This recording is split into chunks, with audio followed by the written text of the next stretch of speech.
Why, once I achieve something challenging, do I never want to just enjoy it? Why do I only feel worthy if I'm struggling to achieve something?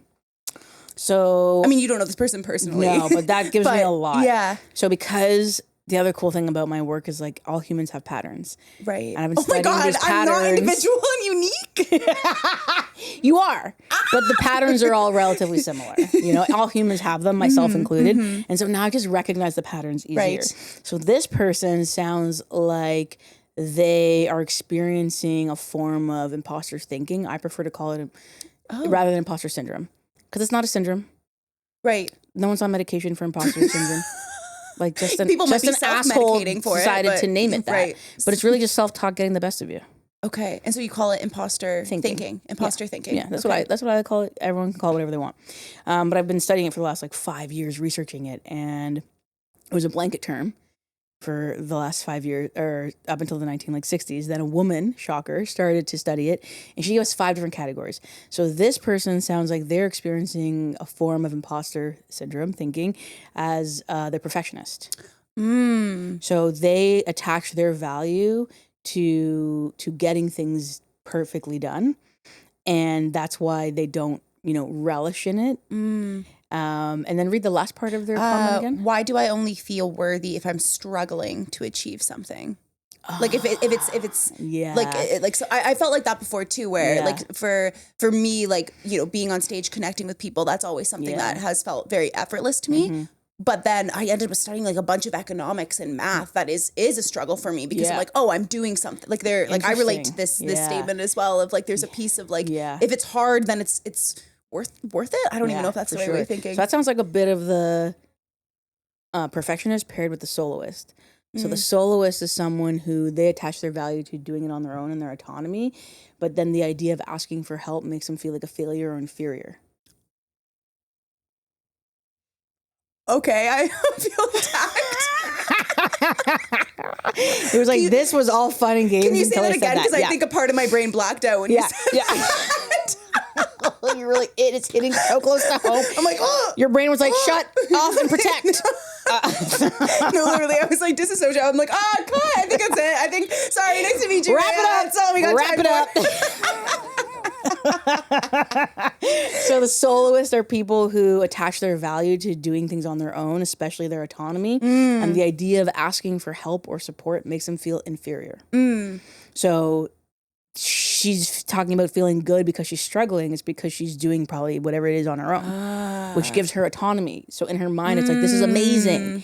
But no one wants to feel that struggle. And then the perfectionist side is, okay, yeah, I did it and it's done and I should be excited, and I'm not. Right. So this person has 2 types of imposter. I would say everyone flows through them. Yeah, right. I don't think anyone is like married to just one. Okay, we're in an open relation with all. We are poly. We are poly, like every F-boy in Toronto. They're like, they're like, I can't commit to one. I can't commit to soloist right now. Can't commit. Of course.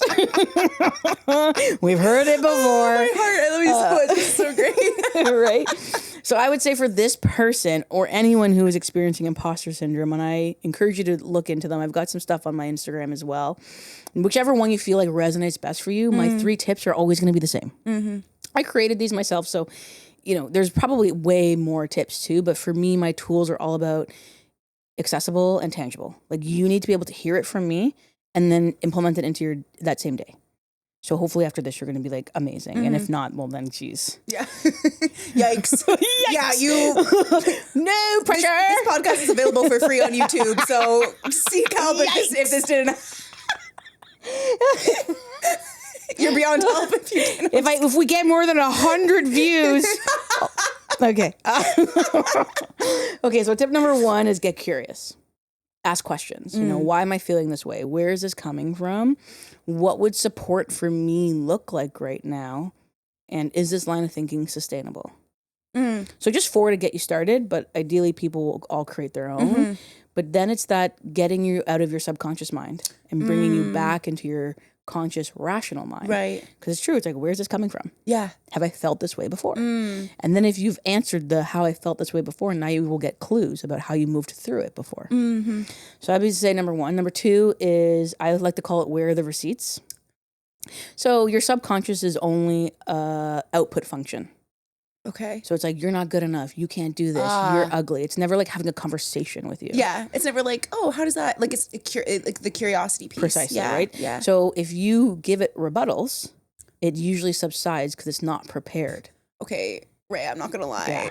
Yeah. Like, I feel like if I externalized all of these things, people would be calling the police for me on the subway. Like, they'd be like, there's somebody talking to themselves. No, I don't like, think they need... maybe in your head, or like, write it down. Like, we don't want you, like, shutting down the TTC because it's already struggling, as we discussed previously. Yeah, so we can't afford that. So, like, or I would say, like, a success jar, let's say. So then if someone is experiencing this in their career, like the person who wrote in, I would say have a success jar of all the times you've succeeded in your career, because it's so easy to forget. And if your imposter's thinking is showing up as, I can't get this role, I shouldn't apply for the promotion, the receipt would be, oh, I got a promotion in 2020. Oh, so like a physical jar with pieces of paper. To actually physically read it. I'm going home and I'm doing that tonight. Yeah. Or put it in your notes, but just a place where you can come back to. To like all your wins. To provide your receipts. So the subconscious shuts up.